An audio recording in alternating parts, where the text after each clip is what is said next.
Hello বন্ধুরা, সবাই কেমন আছো?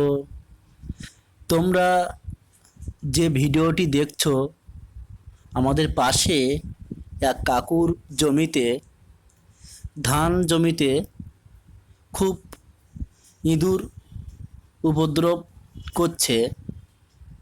তাই জমিতে কারেন্ট দেওয়া হয়েছিল। তোমরা দেখছো যে জমিতে কারেন্টের তার দেওয়া আছে এবং একটা গোখরো সাপ কারেন্টে শক খেয়েছে। সাপটি প্রায় 5.5 ফুট লম্বা হবে। তোমরা দেখছো সাপটি ধরে আছে, প্রায় 5.5 ফুটের বেশি ছাড়া কম হবে না। তাই ভিডিওটি তোমাদের সবাইকে শেয়ার করলাম। যদি ভালো লাগে কমেন্ট করো এবং সাবস্ক্রাইব করে দিও।